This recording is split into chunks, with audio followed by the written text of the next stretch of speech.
أعوذ بالله من الشيطان الرجيم. بسم الله الرحمن الرحيم.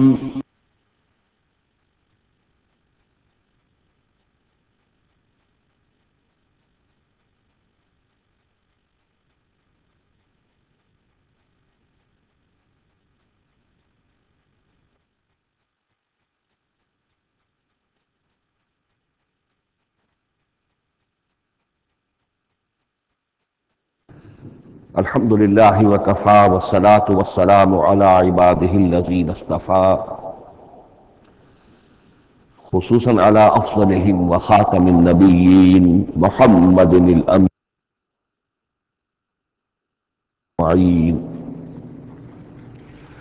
أما بعد فأعوذ بالله من الشيطان الرجيم. بسم الله الرحمن الرحيم.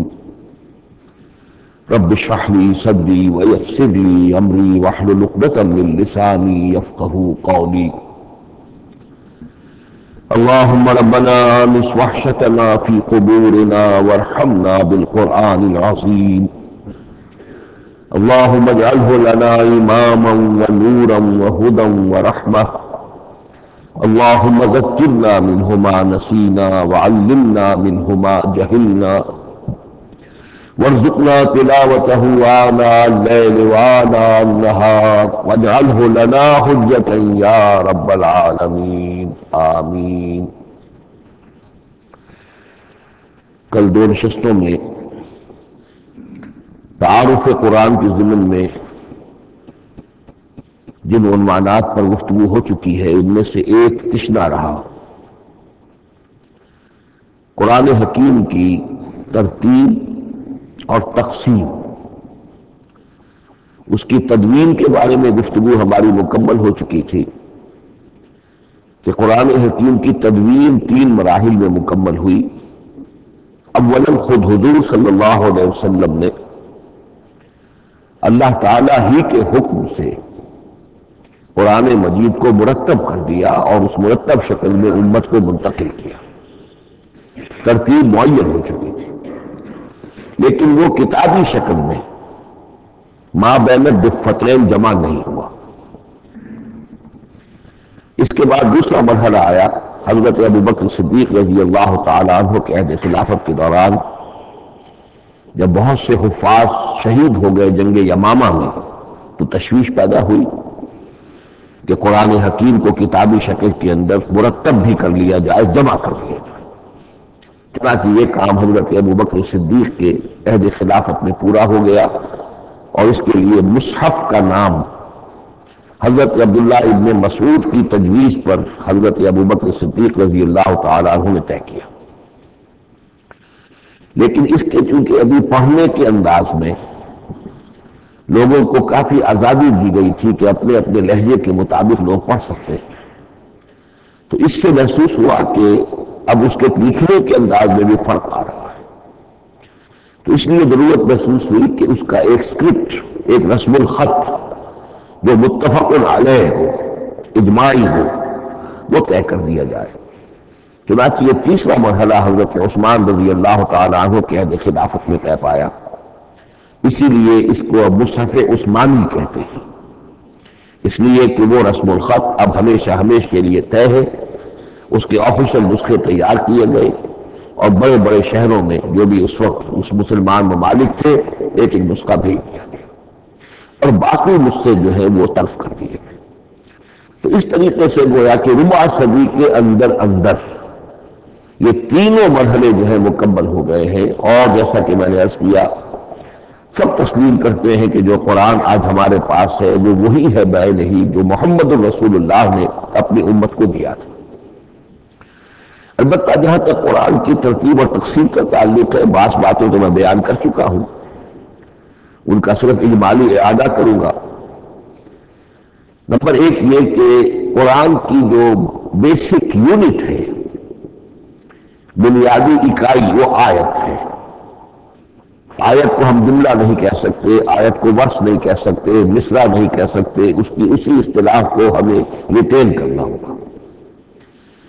آیتیں چھوٹی بھی ہیں، بڑی بھی. آیتیں صرف حروف مقطعات پر بھی مشتمل ہیں اور مرکبات ناقصہ پر بھی مشتمل ہے، پورے جملے کی ایک آیت بھی ہے اور کئی جملوں پر ایک آیت بھی مشتمل ہے۔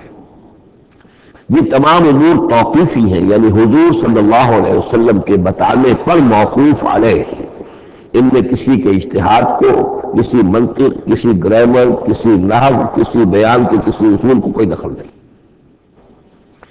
جہاں تک آیتوں کی تعداد کا تعلق ہے وہ مختلف فی ہے، وہ اتفاقی نہیں ہے، اس لیے کہ 6,500 کے لگ بھگ آیات ہیں۔ فرق کیوں ہے؟ ایک بڑا فرق اس وجہ سے واقع ہو جاتا ہے کہ تمام سورتوں کے آغاز میں جو آیت بسم اللہ لکھی ہوئی ہے اس کے ضمن میں ایک اختلاف ہے کہ آیا ہر مرتبہ اس آیت کو کاؤنٹ کیا جائے یا نہ کیا جائے۔ صرف ایک سورت ہے سورہ توبہ جس کے شروع میں آیت بسم اللہ نہیں ہے، باقی 113 سورتوں کے آغاز میں بسم اللہ لکھی ہوئی ہے، تو بعض حضرات اس کو سمجھتے ہیں کہ یہ کاؤنٹ نہیں کی جائے گی، بلکہ یہ تو در حقیقت صرف سورتوں کے درمیان فصل اور فرق قائم کرنے کے لیے یہ آیت بسم اللہ لکھی گئی ہے۔ تو آپ سمجھیے کہ جو اس پہ اختلاف ہوگا تو 113 کی عدد کا فرق تو اسی سے واقع ہو جائے گا۔ بعض اور مقامات پر بھی آیات کی تعداد میں قدر اختلاف ہے وہ روایات کی بنیاد پر، کسی شخص کو خود یہ حق حاصل نہیں ہے کہ وہ اس میں کوئی فرق کر سکے، تبدیلی کر سکے۔ بہرحال 6,500 کے لگ بھگ آیات ہے قرآن حکیم کی۔ آیتیں مل جل کر سورتوں کی شکل میں، ان کی تعداد متفق علیہ ہے 114۔ سورت سور سے بنا ہے، سور کے معنی فصیل ہے، گویا کہ ہر سورت جو ہے وہ اللہ تعالیٰ کے علم، معرفت، حکمت کا ایک شہر ہے۔ سورتوں میں آیات کے باہمی ربط کے حوالے سے اس کے معنی کے اندر اور اس کی حکمتوں کے اندر اضافہ ہوتا ہے، ربط آیات، اور جس طریقے سے کہ مختلف موتیوں کو پرو دیا جائے ایک دھاگے میں، اس سے ہار وجود میں آئے، جو ترکیب ہوگی موتیوں کی اس سے ان موتیوں کا حسن دوبالا ہو جائے گا۔ ایسے ہی معاملہ آیات قرآنیہ کا ہے کہ جو ایک سورت کے اندر ہے اور ہر سورت کا ایک مرکزی مضمون یا عمود ہوتا ہے اور تمام آیتیں اس سے منطلق اور اس سے منسلک ہوتی ہیں۔ ان سورتوں کے بعد جیسا کہ میں نے عرض کیا، دور صحابہ میں ہمیں صرف ایک اصطلاح اور ملتی ہے، حصن اور یا منزل۔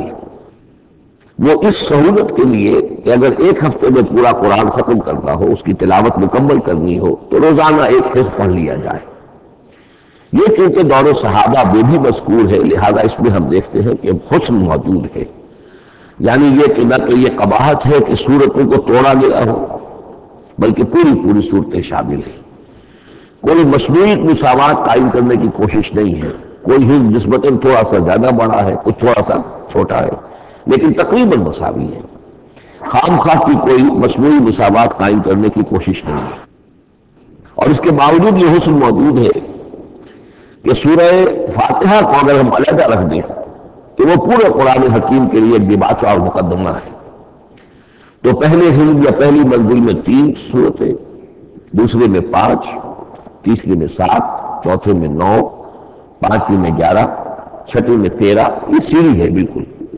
اور جو آخری حزب مفصل کہلاتا ہے، اس میں چونکہ آخری پارے میں آپ کو معلوم ہے چھوٹی چھوٹی صورتیں ہیں تو تعداد 65 ہے، وہ بھی جو آخری تعداد ہے 13 اس کا ملٹیپل ہے۔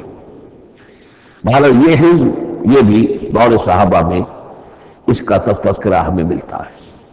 البتہ جو مزید تقسیم کی چیزیں ہمارے ہاں معروف ہیں وہ بات کی چیزیں ہیں۔ رکوع میں طویل صورتوں کو تقسیم کیا گیا تاکہ ایک رکعت میں اگر طویل صورت میں سے کوئی آیات پڑھنی ہے تو اس طرح پڑھی جائیں کہ مضمون ٹوٹے نہ۔ یہ حجاج بن یوسف کے زمانے میں یہ کام ہوا ہے اور بڑے غور و فکر سے ہوا، واقعتاً محسوس ہوتا ہے کہ معنوی جو ربط اور تعلق ہے اس کو محفوظ رکھا گیا ہے۔ لیکن جو دوسری تقسیم ہمارے ہاں معروف ہو گئی ہے وہ پاروں کی ہے۔ اول تو یہ معلوم نہیں کہ یہ تقسیم کب ہوئی، مجہول الزمان ہے یہ۔ نمبر 2 یہ کہ اس میں یہ زیادتی بھی نظر آتی ہے کہ سورتوں کی فصیلیں توڑ دی گئی ہیں۔ گویا کہ ایک مصنوعی مساوات قائم کرنے کے لیے کہ 30 دن میں اگر قرآن مجید ختم کرنا ہو، ہر مہینے میں ایک ختم قرآن کوئی شخص کرنا چاہے تو روزانہ ایک پارہ پڑھ کر، لیکن یہ کہ اس میں وہ حسن موجود نہیں ہے، بلکہ یہ قباحت موجود ہے کہ صورتیں کاٹ دی گئی۔ اس کے بعد اب جو بات مجھے عرض کرنی تھی وہ یہ ہے کہ زیادہ عرصہ نہیں گزرا کہ قرآن حکیم کی ترتیب اور تقسیم کے ضمن میں ایک اور حقیقت سامنے آئی ہے، اور یہ حقیقت یہ ہے کہ قرآن حکیم کی سورتوں کے گروپس ہیں۔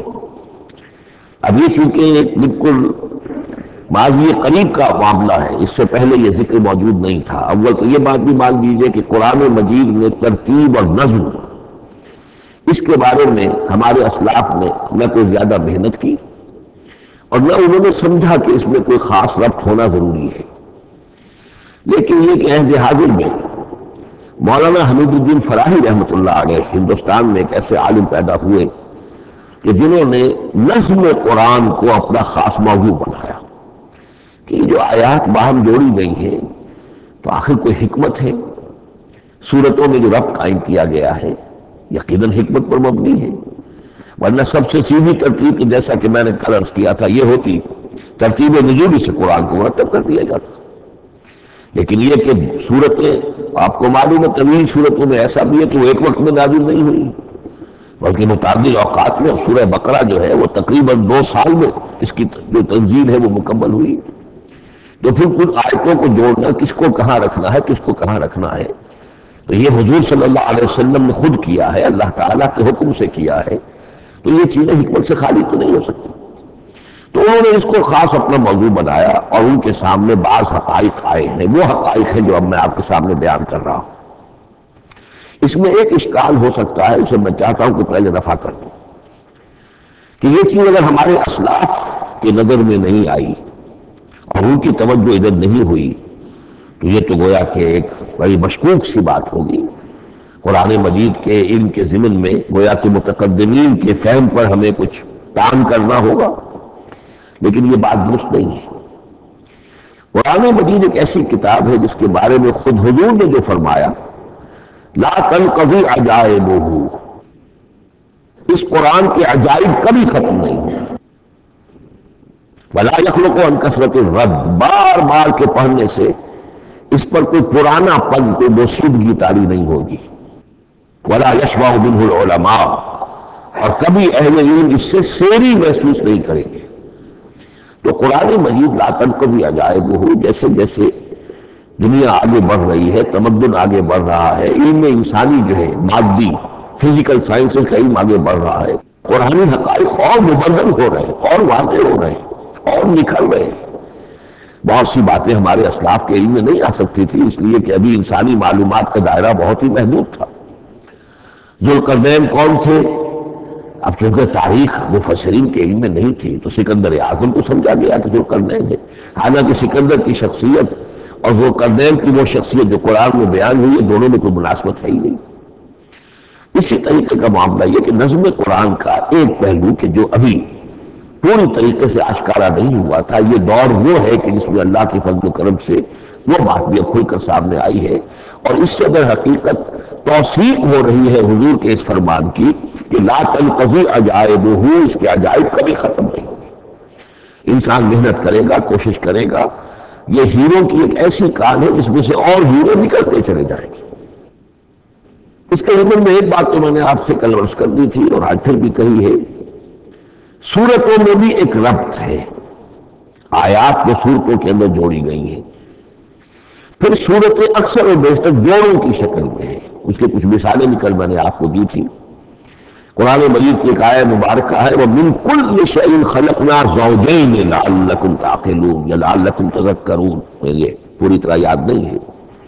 ہم نے ہر شے کو جوڑوں کی شکل میں پیدا کیا، اگرچہ اس کو کیونکہ قرآن مخلوق نہیں ہے ہم اس پر اس کا اطلاق نہیں کریں گے، لیکن من كُلِّ شَيْءٍ خَلَقْنَا زَوْجَيْنِ اس میں اس قدر کیٹیگوریکل سٹیٹمنٹ ہے کہ معلوم ہوتا ہے کہ یہ اصول اتنا اللہ تعالیٰ کے ہاں اتنا پسندیدہ ہے کہ قرآن مجید کی صورتوں میں بھی یہ صورتوں کے بھی جوڑوں کی شکل میں ہونا یہ بہت ہی اظہر من الشمس ہے۔ بعض جگہوں پر تو اظہر من الشمس ہے، بعض جگہوں پر ذرا تدبر کر کے بات معلوم ہوتی ہے۔ البتہ کہیں کہیں آپ کو نظر آئے گا کچھ منفرد صورتیں بھی ہیں، اور ان میں سے بعض یہ جب دوران ترجمہ یہ چیزیں آئیں گی تو اب میں صرف اس وقت حوالہ دے سکوں گا، بڑی تیزی سے ہمیں چلنا ہوگا، اس وقت میں چاہتا ہوں کہ ذہن میں یہ حقائق بیٹھ جائے۔ بعض جگہوں پر آپ دیکھیں گے تین صورتوں کے گروپ ہیں، ان میں سے دو کے مابین تو نسبت زوجیت کامل ہے، بلکہ یہ سمجھ لیجئے نسبت زوجیت کہتے کس کو ہے؟ دو چیزیں مل کر کسی مقصد کی تکمیل کریں، ان دونوں میں ایسی نسبت ہونی چاہیے ریسیپروکل کہ وہ ایک دوسرے کی تکمیل کے لیے اور کسی مقصد کے حصول کے لیے ان کے مابین ایک تعلق قائم ہو، یہ زوجیت ہے۔ اسی طریقے سے قرآن مجید میں جب صورتیں آتی ہیں دونوں کی شکل میں تو کسی مضمون کا ایک رخ وہ ایک صورت میں آ جائے گا، اس کا دوسرا رخ دوسری صورت میں آ جائے گا، اور دونوں مل کر جسے ہم کہتے ہیں تصویر کے دونوں رخ، وہ رخ مکمل ہو جائیں گے، بات پوری ہو جائے گی۔ البتہ بات اگر تو ہے تین صورتوں کے سب گروپس ہیں، میں اس معاملے میں گروپ کا لفظ ریٹین کر رہا ہوں اس لیے کہ قدیم کے یہ تصور تھا نہیں، جدید اصطلاح ہے تو اس میں چونکہ بہت سے الفاظ انگریزی زبان کے اب اردو میں آ گئے ہیں کہ اس کی جگہ کوئی اور بہت ہی کوئی کوشش کر کے لفظ لایا جائے تو وہ شاید زیادہ عام فہم نہیں ہوگا، یہ عام فہم ہے۔ تو گروپس اور سب گروپس، چھوٹے گروپ بڑے گروپ، تو یہ چھوٹے گروپ جو ہے تین صورتوں کے، ان میں سے دو کے مابین تو نسبت زوجیت بتمام و کمال ہوگی اور تیسرے کی حیثیت ضمیمے کی ہوگی، اس کی مثالیں بعد میں آئیں گی۔ البتہ یہ جو ضمیمے ہوتے ہیں خود ان کے یا جو دوسری منفرد صورتیں ہیں خود ان میں آپ کو فصل کے ساتھ نسبت زوجیت مل جائے گی۔ اس سے آگے چلیے، اب اصل ہے وہ شے جس کو میں آج چاہتا ہوں بیان کرنا۔ قرآن حکیم کی صورتوں کی ایک گروپنگ اس اعتبار سے سامنے آئی، کچھ صورتیں مکی پھر مدنی پھر مکی پھر مدنی پھر مکی پھر مدنی پھر مکی پھر مدنی، ایسا کیوں ہے؟ بڑی قابل غور بات ہے، اس میں کوئی حکمت ہے، اور عجیب بات یہ سامنے آئی اس اعتبار سے بھی قرآن کے 7 گروپ بنتے ہیں، ہر گروپ میں ایک یا ایک سے زائد مکی صورت اور پھر ایک یا ایک سے زائد مدنی صورتیں، ایک گروپ پورا ہو گیا۔ دوسرے گروپ میں پھر ایک یا ایک سے زائد مکی صورت، پھر ایک یا ایک سے زائد مدنی صورتیں، وہ پھر گروپ مکمل ہو گیا۔ یہ گروپ بھی قرآن حکیم میں 7 ہے۔ یہ گروپ جو ہے قرات کے لیے نہیں ہے، یہ گروپ جو معنوی تقسیم ہے غور و فکر کے اعتبار سے، کہ ہر گروپ کا ایک عمود ہے، ایک مرکزی مضمون ہے، اور جس طریقے سے صورتیں دو مل کر ایک مضمون کی تکمیل کرتی ہیں، اسی طرح ہر گروپ کی مکی اور مدنی صورتیں مل کر ایک بڑے مضمون کی تکمیل کرتی ہیں۔ اس طریقے سے گویا کہ یہ قرآن مجید میں 7 گروپ ہیں بڑے بڑے، جو کہ جس میں کہ صورتیں جو ہیں وہ جمع کی گئی ہیں۔ مثلا میں اب آپ کو اشارتاً بتا دوں، پہلے گروپ میں سورہ مکی جو ہے وہ صرف ایک ہے، سورہ فاتحہ، تعداد میں تو ایک ہے، وہ اپنے حجم کے اعتبار سے چھوٹی بھی ہے لیکن بہت بھاری صورت ہے۔ وَلَقَدْ آتَيْنَاكَ سَبْعًا مِنَ الْمَثَانِي وَالْقُرْآنَ الْعَظِيمِ، محض اس صورت کو بھی قرآن عظیم کہا گیا، لیکن ایک صورت مکی سورہ فاتحہ، پھر 4 طویل ترین صورتیں مدنی، بقرہ، آل عمران، نساء، مائدہ۔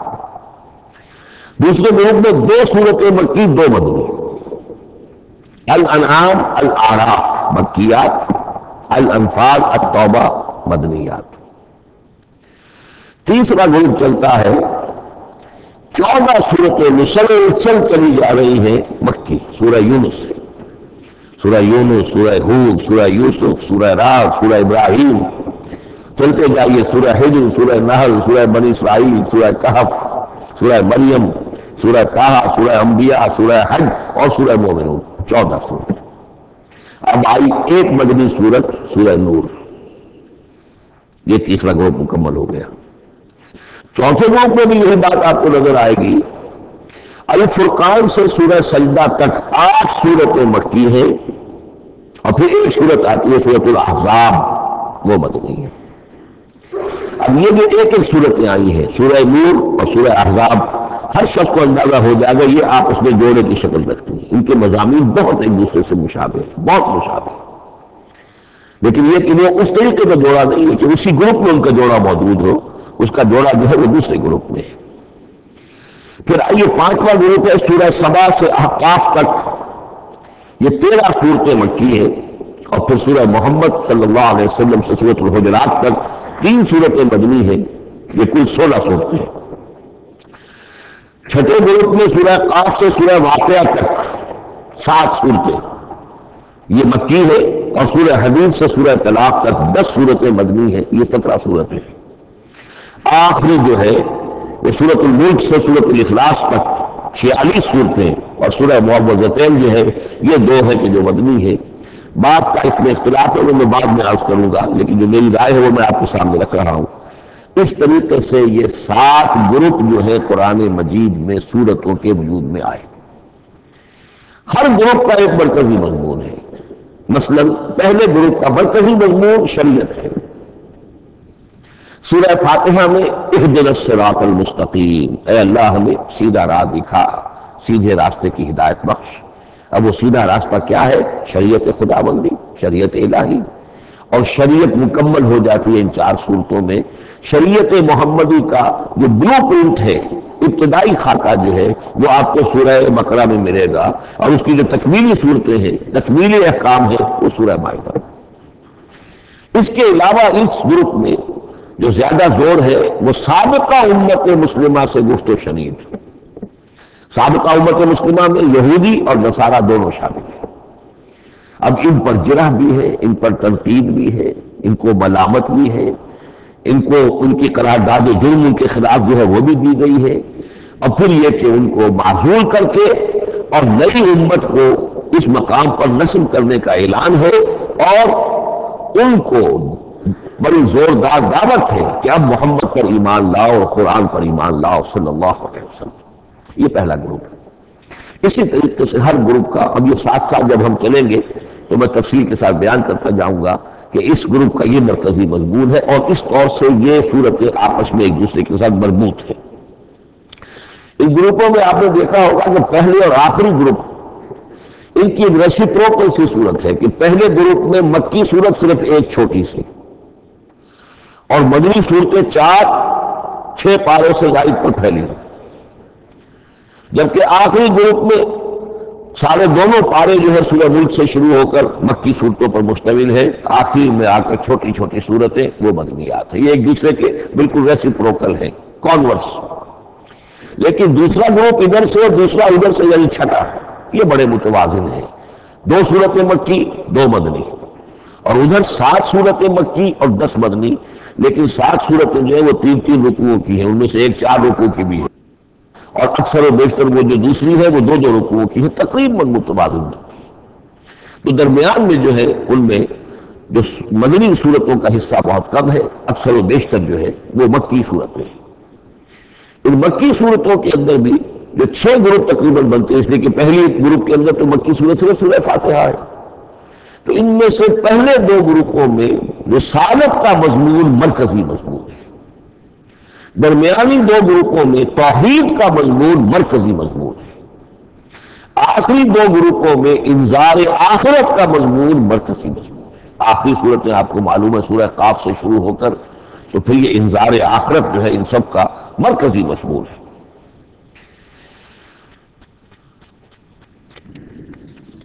مدنی قرآن جو ہے یہ بھی آپ نوٹ کر لیجئے کہ کل قرآن کا 1/3 ہے تقریباً، اور اس 1/3 کا 2/3 پورا کا پورا پہلے گروپ میں آ گیا ہے۔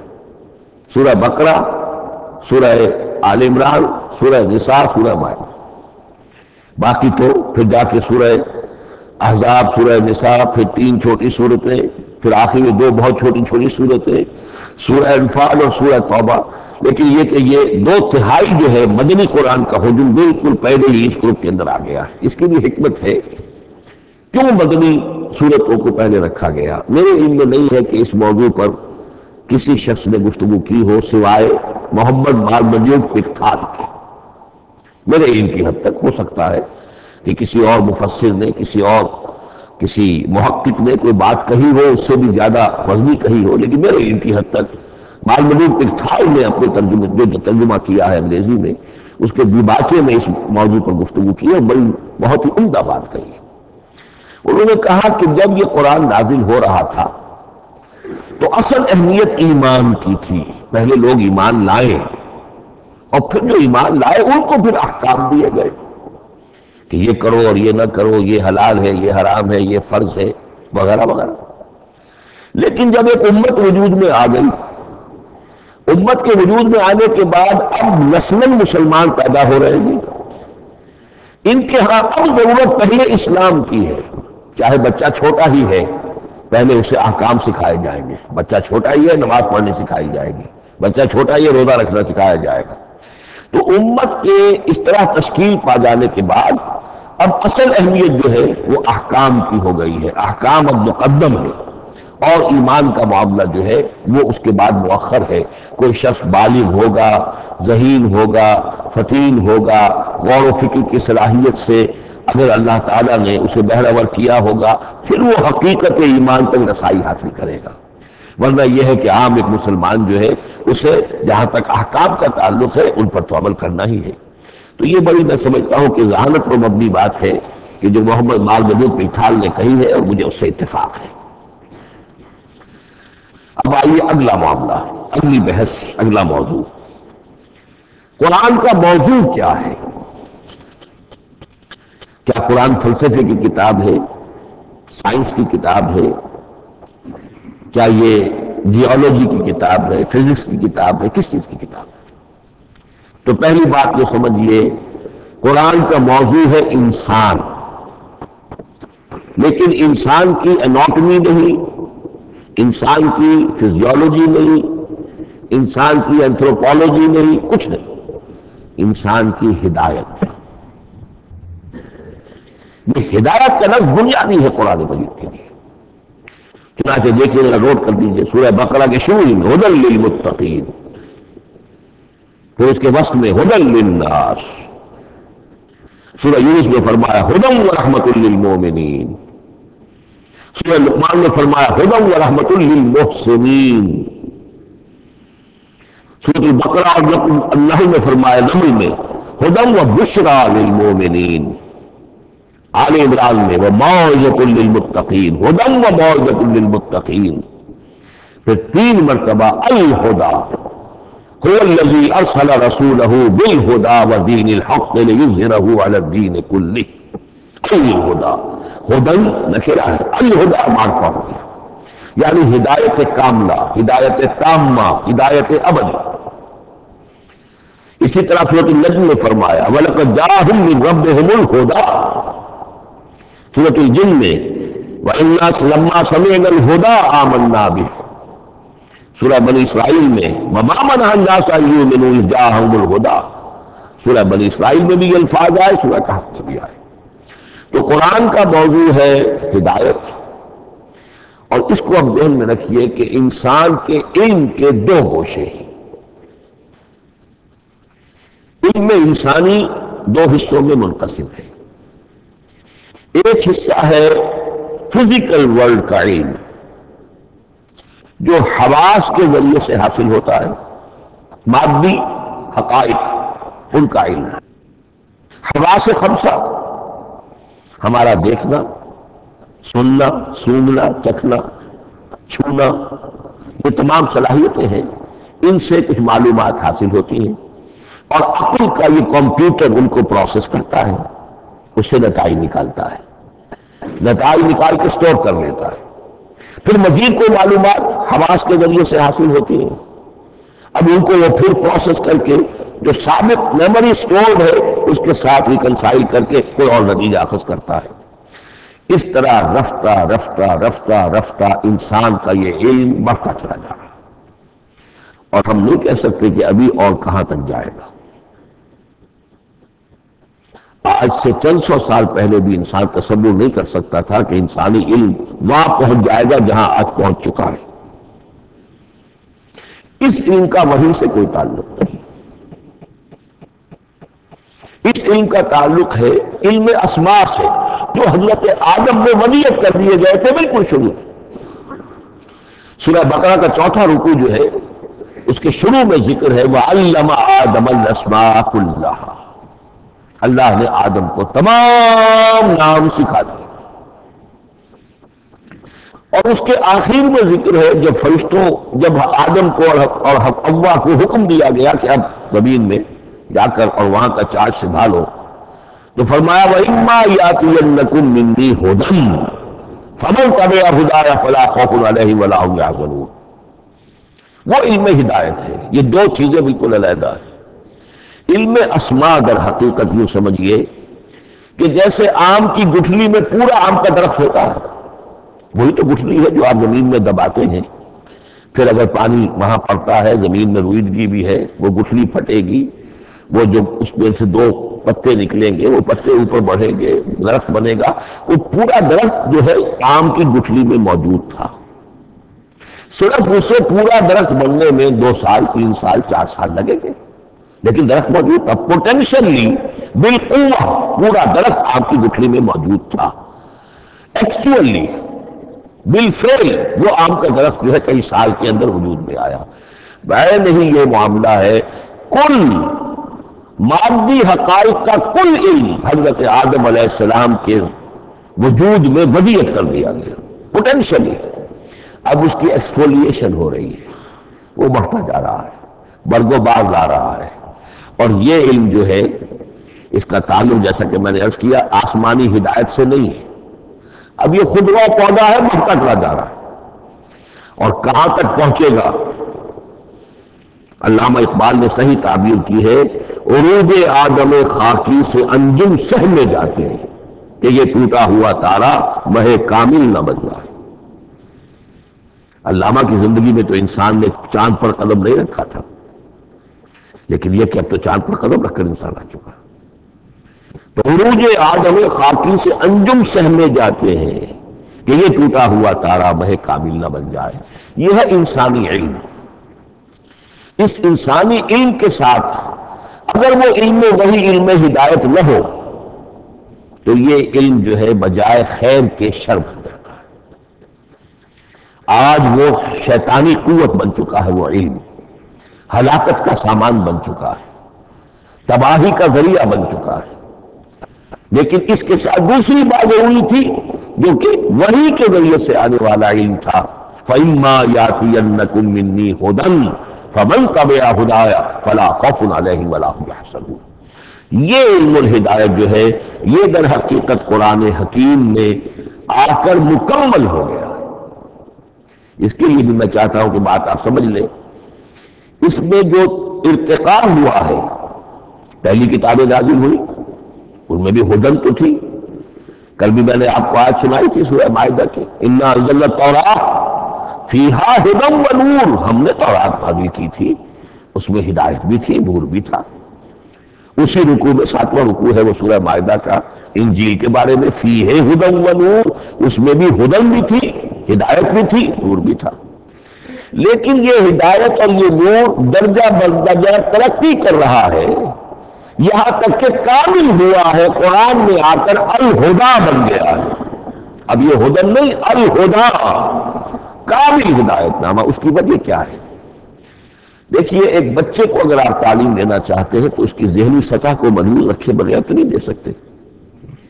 آپ چاہے پی ایچ ڈی استاد رکھ دیں کسی بچے کے لیے، بچہ بھی پرائمری کی تعلیم پا رہا ہے، وہ پی ایچ ڈی کا استاد کیا کچھ پلا دے گا اس کو، کیا پڑھا دے گا اس کو؟ اس کی اپنی استعداد جو ہے ابھی اتنی کم ہے کہ اسی کی مناسبت سے اسے تعلیم دی جائے گی. رفتہ رفتہ وہ آگے بڑھے گا یہاں تک کہ وہ اپنے پوری عقل کے اور شعور کی پوری شدت اور قوت کو پہنچ جائے گا، بلوغت کو پہنچ جائے گا.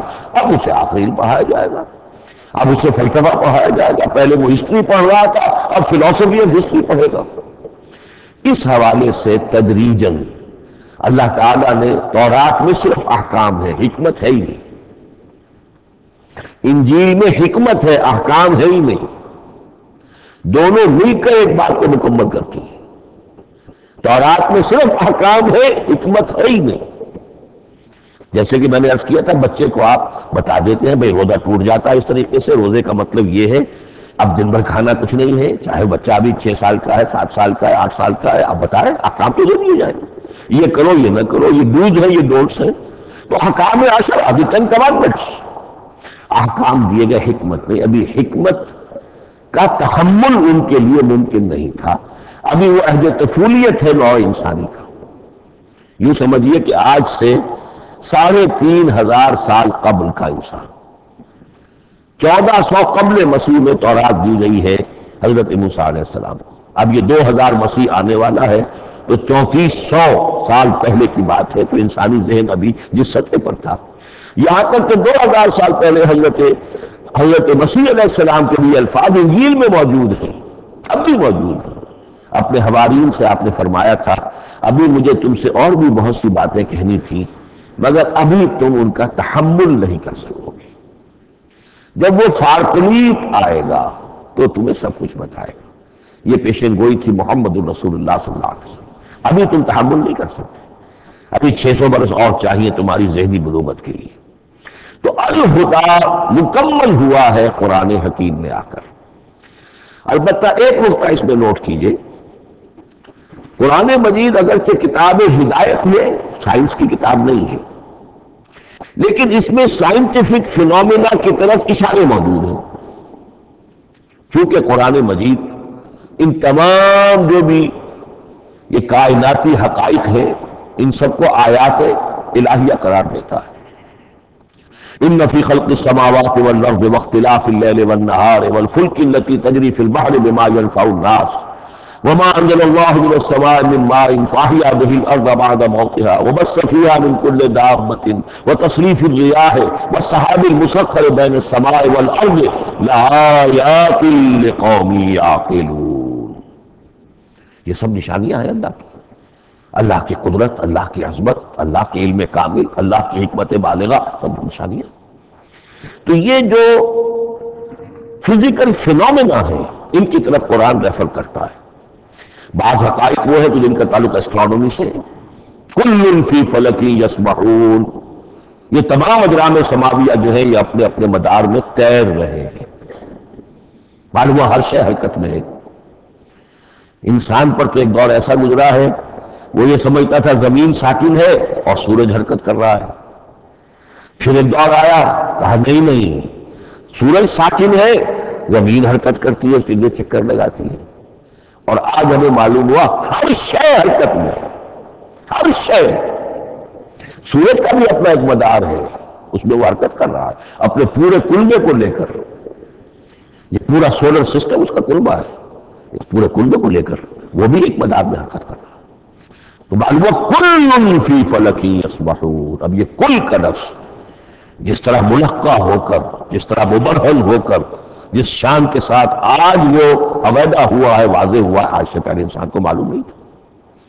تو یہ جو فزیکل فینومینا ہے جن کی طرف قرآن مجید ریفر کرتا ہے، یہ اگرچہ قرآن کا اصل موضوع نہیں ہے، لیکن ایک بات جان لیجئے کہ قرآن مجید میں ان فزیکل فینومینا کے بارے میں جو بات کہی گئی ہے وہ غلط نہیں ہو سکتی، اور یہ وہ حقیقت ہے کہ جو اس دور میں آ کر اتنی واضح ہوئی ہے۔ آپ نے نام سنا ہوگا ڈاکٹر مورس بکائی کا، یہ فرانسیسی سرجن تھے، انہوں نے مطالعہ کیا، کمپیریٹو اسٹڈی کی قرآن بائبل دونوں کی، بائبل سے مراد اولڈ ٹیسٹمنٹ نیو ٹیسٹمنٹ دونوں، اور وہ اس نتیجے پر پہنچا کہ پورے قرآن میں کوئی ایک لفظ ایسا نہیں ہے جسے ہماری ساری سائنسی انکشافات میں سے کسی نے غلط ثابت کیا، جبکہ تورات میں بے شمار چیزیں ایسی ہیں کہ سائنس انہیں غلط ثابت کر چکی ہے۔ The science, the Quran and the Bible. اب یہ بات بڑی اہم ہے، اس کو بڑی خوبصورت انداز میں ڈاکٹر رفیع الدین مرحوم نے کہا ہے کہ یہ کائنات اللہ کا فعل ہے، عمل ہے، اس کی تخلیق ہے، اس کی تدبیر ہے، اور قرآن اللہ کا قول ہے۔ قول و عمل میں تضاد ممکن نہیں، عام انسان کے قول و عمل میں تضاد ممکن نہیں، اللہ کے قول و فعل میں اور قول و عمل میں تضاد ہو سکتا ہے۔ ہاں یہ ہو سکتا ہے کہ ایک دور میں انسانوں نے بات سمجھی نہ ہو، ان کا ذہن وہاں تک پہنچا نہ ہو، ان کی معلومات کا دائرہ ابھی اس حد تک ہو کہ ان حقائق تک نہ پہنچا ہو، لیکن جیسے جیسے وقت آئے گا مزید حقائق منکشف ہوں گے اور یہ بات اور زیادہ سے زیادہ واضح سے واضح تر ہوتی چلی جائے گی کہ جو کچھ قرآن میں لکھا ہے وہی برحق ہے۔ ہاں، آج سے پہلے انسانی ذہن اس حد تک رسائی حاصل کرنے کا اہل نہیں تھا، اور یہ ہے در حقیقت آیت قرآن حکیم کی۔ یہ سورہ حامیم السجدہ کی لاسٹ متون آیت ہے، سَنُرِيهِمْ آیَاتِنَا فِي الْآفَاقِ وَفِي أَنفُسِهِمْ حَتَّى يَتَبَيَّنَ لَهُمْ أَنَّهُ الْحَقُّ۔ ہم انہیں دکھاتے چلے جائیں گے اپنی نشانیاں، آفاق میں بھی انفس میں بھی۔ سَنُرِيهِمْ آیَاتِنَا فِي الْآفَاقِ وَفِي أَنفُسِهِمْ حَتَّى يَتَبَيَّنَ لَهُمْ، یہاں تک کہ یہ بات پوری طرح نکھر کر مبرہر ہو کر ان کے سامنے واضح ہو جائے گی أَنَّهُ الْحَقُّ، کہ قرآن حق ہے۔ اور اسی کی حقیقت جو ہے، جیسا کہ میں نے عرض کیا، ایک تو مورس بکائی کو ذہن میں رکھیے، اور ایک اور شخص کینیڈا میں ایک بہت بڑا ڈاکٹر ہے کہ جو ایمبریولوجسٹ ہے، اور اس کی جو ٹیکسٹ بکس ہے جو ایمبریولوجی پر، علم جنین یعنی رحم مادر میں جو بچے کی پرورش ہوتی ہے، کیسی ہوتی ہے، کن کن سٹیجز سے گزر کر ہوتی ہے، یہ علم جنین یا ایمبریولوجی جو سٹینڈرڈ ٹیکسٹ بک ہے دنیا میں، اس کی ڈاکٹر کیتھل مور کی۔ اور وہ حیران رہ گیا کہ میں نے جب قرآن کا مطالعہ کیا کہ آج سے 1400 برس قبل، جبکہ نہ مائکروسکوپ تھی، نہ ڈسیکشن ہوتا تھا ابھی ہیومن باڈی کا، یہ حقائق جو قرآن بیان کر رہا ہے، وَلَقَدْ خَلَقْنَا الْإِنسَانَ مِنْ صُلَالَةٍ مِّن مَّاءٍ مَّهِينٍ ثُمَّ جَعَلْنَاهُ نُطْفَةً فِي قَرَارٍ مَّكِينٍ ثُمَّ خَلَقْنَا النُّطْفَةَ عَلَقَةً فَخَلَقْنَا الْعَلَقَةَ مُضْغَةً فَخَلَقْنَا الْمُضْغَةَ عِظَامًا فَكَسَوْنَا الْعِظَامَ لَحْمًا۔ یہ کہاں سے معلوم ہوئی؟ اور واقعہ یہ ہے کہ اس سے زیادہ صحیح تعبیر ممکن نہیں۔ تو یہ حقائق ذہن میں رکھیے کہ اگرچہ قرآن مجید سائنس کی کتاب نہیں ہے، لیکن جن سائنسی حقائق یا جن سائنسی فینومینا کی طرف قرآن نے ریفر کیا ہے وہ یقیناً حق ہے، چاہے تاحال ہم ان کی حقانیت کو نہ سمجھ پائیں۔ مثلا آج بھی مجھے نہیں معلوم کہ قرآن جو 7 آسمان کہتا ہے تو وہ 7 آسمان سے کیا مراد، مجھے نہیں معلوم، لیکن مجھے یقین ہے کہ ایک وقت آئے گا کہ انسان سمجھے گا کہ ٹھیک یہ الفاظ جو ہیں 7 آسمان، یہ منطبق ہوتے ہیں اس حقیقت پر جو آج ہمارے علم میں آئی ہے، پہلے نہیں آئی تھی۔ البتہ ایک اور نقطہ جو بہت اہم ہے عملی اعتبار سے، میں نے اسی لیے یہ ساری تمہید کی ہے کہ قرآن سائنس کی کتاب نہیں ہے، نہ سائنس کی ہے نہ ٹیکنالوجی کی۔ اس حوالے سے ایک بڑا منطقی نتیجہ نکلتا ہے، اور وہ یہ ہے کہ اگر ہمارے اسلاف نے قرآن کی ان آیات کا کوئی خاص مفہوم معین کیا اپنے دور کی معلومات کی سطح پر، ہمارے لیے لازم نہیں ہے کہ ہم اس کی پیروی کریں۔ سائنسی فینومینا کو جو سائنسی ترقی ہو رہی ہے اس کے حوالے سے سمجھیں گے۔ یہاں تک کہ اب آخری بات عرض کر رہا ہوں، خود حضور کا فرمان بھی اس میں قطعی نہیں ہوگا۔ یہ بات بہت ثقیل اور گراں گزرے گی بہت سے لوگوں پر۔ سائنس اور ٹیکنالوجی میں اگر حضور کی کوئی حدیث بھی سامنے آ جائے تو اس کو بھی ہم کوئی دلیل قطعی نہیں سمجھیں گے۔ اس کی وجہ کیا ہے؟ ایک واقعہ بہت اہم ہوا حضور کی زندگی میں۔ حضور جب ہجرت فرما کر تشریف لائے مدینہ منورہ، تو آپ کو معلوم ہے کہ حضور کی پیدائش مکے کی، ساری زندگی آپ نے وہاں گزاری۔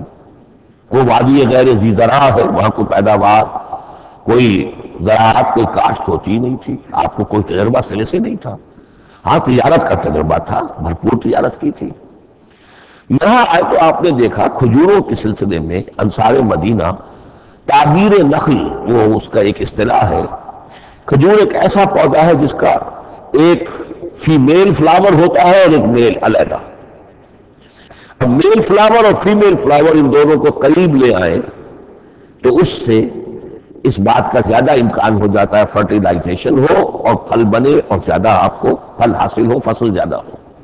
اگر وہ فاصلے پر رہیں گے تو ہو سکتا ہے کہ اس کا امکان کم ہو، تو وہ ان کو قریب جوڑ دیتے تھے۔ حضور نے دیکھا تو آپ نے فرمایا کہ آپ لوگ ایسا نہ کریں تو کیا ہے، یعنی نیچر جو ہے، nature can take care of it self. آخر فطرت ہے، فطرت نے یہ ساری چیزیں بنائی ہے، آپ ایسا نہ کریں تو کیا ہے. صرف یہ کہا آپ نے روکا نہیں، لیکن ظاہر بات ہے صحابہ کرام کے لیے رضوان اللہ تعالی علیہ مجمعین حضور کا اتنا کہنا بھی گویا کہ حکم کے درجے. انہوں نے اس سال وہ کام نہیں کیا، فصل کم ہو گئی. اب وہ ڈرتے ڈرتے جھجکتے جھجکتے حضور کی خدمت میں آئے. حضور آپ نے فرمایا تھا ہم نے وہ نہیں کیا، تعبیر نخل اس سال نہیں کی ہم نے، فصل کم ہوئی ہے. آپ نے فرمایا انتم عالم بامور دنیاکم. اس کا ایک لفظ یاد کر لیجئے، انتم عالم بامور دنیاکم. اپنے یہ دنیاوی اور مادی معاملات میں تم زیادہ تجربے کار ہو، تم زیادہ حقائق سے واقف ہو. میں عالموں کا لفظی ترجمہ یہاں کرنا جو ہے اس کی ضرورت مجھے نہیں ہو رہی، تم زیادہ واقف ہو ان چیزوں سے. میں یہ چیزیں سکھانے نہیں آیا. آپ ٹیکنالوجی پڑھانے نہیں آئے تھے، آپ طب سکھانے نہیں آئے تھے، آپ کوئی اور سائنس پڑھانے نہیں آئے تھے، ورنہ تو ہم شکوہ کرتے کہ آپ نے ہمیں ایٹم بم بنانا کیوں نہیں سکھا دیا پہلے. نہیں، یہ موضوع ہی نہیں ہے. قرآن کا موضوع معین ہونا چاہیے. قرآن کا موضوع انسان کی ہدایت.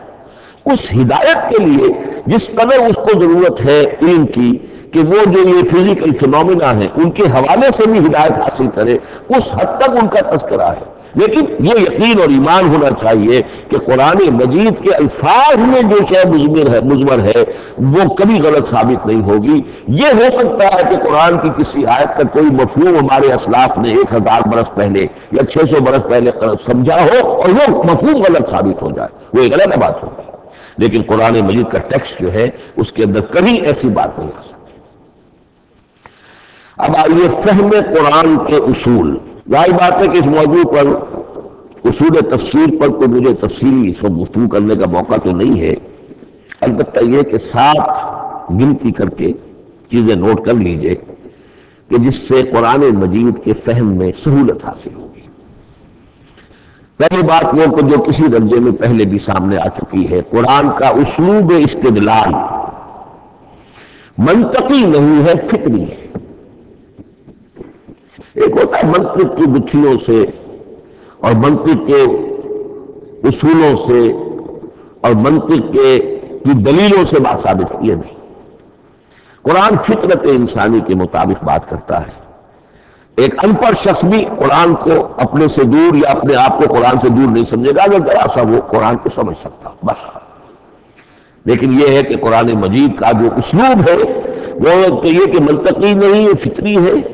یا اس میں اگر ایک لفظ کا اضافہ کیا جائے خطابی ہے. خطابی کیا ہوتا ہے؟ جو میں کل عرض کر چکا ہوں، خطبے کی ایک شان ہوتی ہے، وہ دلیل کے ساتھ ساتھ جذبات سے بھی اپیل کرتا ہے.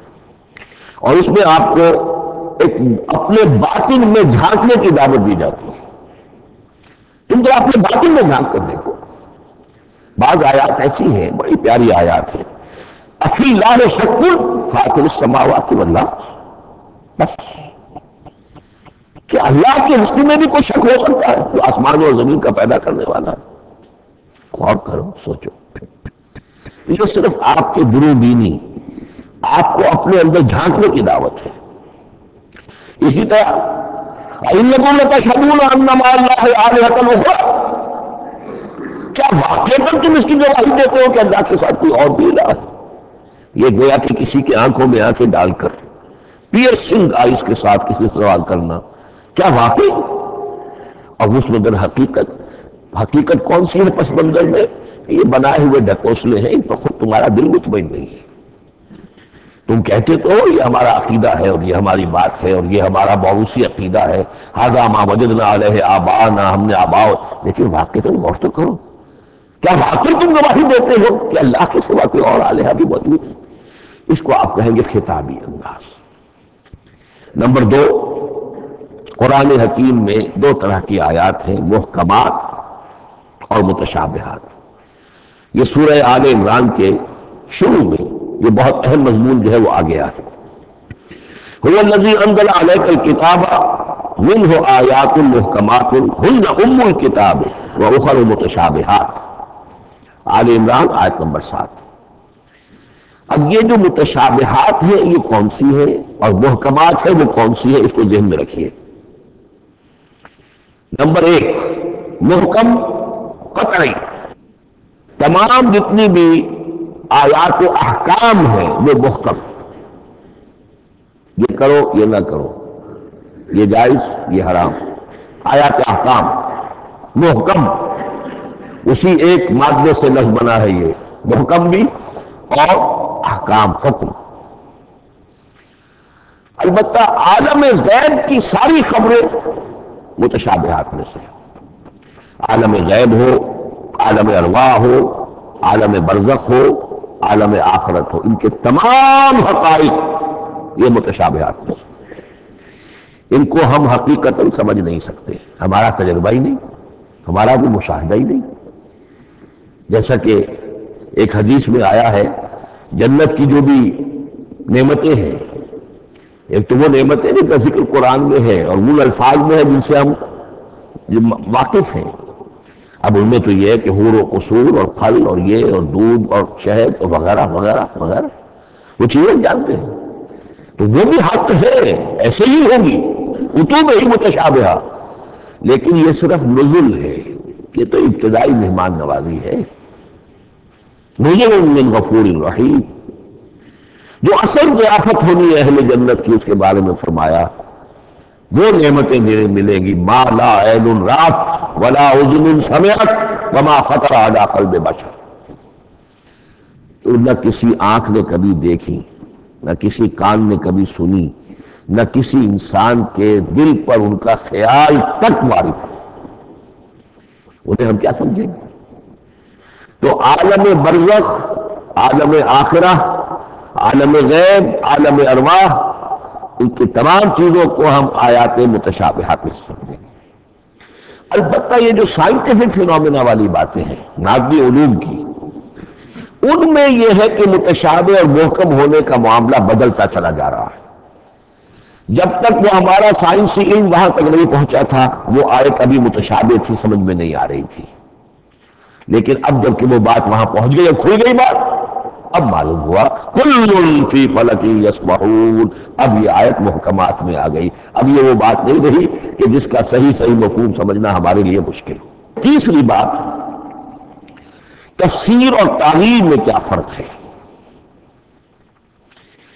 تفسیر کا عام طور پر لفظ استعمال ہوتا ہے لفظی طور پر، الفاظ کی بحث، نحوی بحث، قواعد گرامر جو ہے ان کے حوالے سے جو بحث کی جائے گی وہ تفسیر ہے، اور اس کی اصل حقیقت اور مدلول کو سمجھنے کی جو کوشش کی جائے گی وہ تعویل ہے۔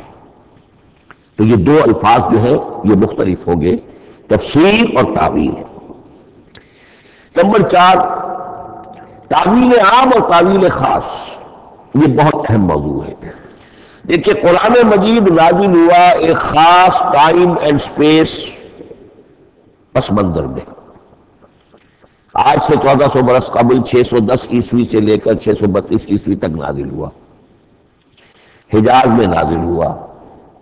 اس کی ایک اولین مخاطب قوم تھی، وہ ان پڑھ قوم تھی، پڑھے لکھے شاذ السابق المعدوم کے درجے میں تھے، وہاں فلسفے کا سوال نہیں، کوئی منطق کی بات نہیں، کچھ بھی نہیں، اور اولین مخاطب وہی ہے، اور جو بھی حالات ہیں اس وقت کے ان کے حوالے سے بات کی جا رہی ہے۔ اب قرآن مجید کی ہر آیت پر اولاً غور ہوگا اس اعتبار سے جب یہ نازل ہوئی ہے تو اس کا اس وقت کیا مفہوم سمجھا گیا، اس خاص کانٹیکسٹ میں، ٹائم اینڈ اسپیس کانٹیکسٹ میں کیا مفہوم سمجھا گیا، یہ ہے تعویل خاص۔ لیکن اب دوسری طرف دیکھیے، یہی کتاب ہدایت ہے ابد الآباد تک کے لیے، اسی کتاب کو 20ویں صدی عیسوی کے انسان کے لیے بھی ہدایت نامہ بننا ہے۔ اگر دنیا طویل ہے اور 500 برس تک ہے تو 25ویں صدی عیسوی کے انسان کے لیے بھی ہدایت نامہ یہ کتاب بننی ہے۔ یہ عرب کے امیین کے لیے ہدایت نامہ تھی تو ایران کے فلسفیوں کے لیے بھی تو ہدایت نامہ تھی۔ لہذا ان الفاظ کے اندر یہ قرآن کے اعجاز کا وہ پہلو ہے جو بہت نمایاں ہے کہ ان الفاظ کے اندر کہ جو ایک خاص کانٹیکسٹ میں نازل ہوئے اور اس وقت ان کا ایک معین مفہوم سمجھا گیا، انہی میں وہ عموم بھی موجود ہے کہ اسی سے ہمیشہ ہمیں اس کے لیے ہدایت اخذ کی جا سکتی ہے۔ اس کو ہم کہیں گے تعویل عام، اس کانٹیکسٹ سے ذرا نکال کر اب اس آیت کے الفاظ، اس کا در و بست، اس کا ما سبق، اس کے بعد ما بعد، سیاق و سباق، اس کے حوالے سے بیٹھ کر بات کی جائے۔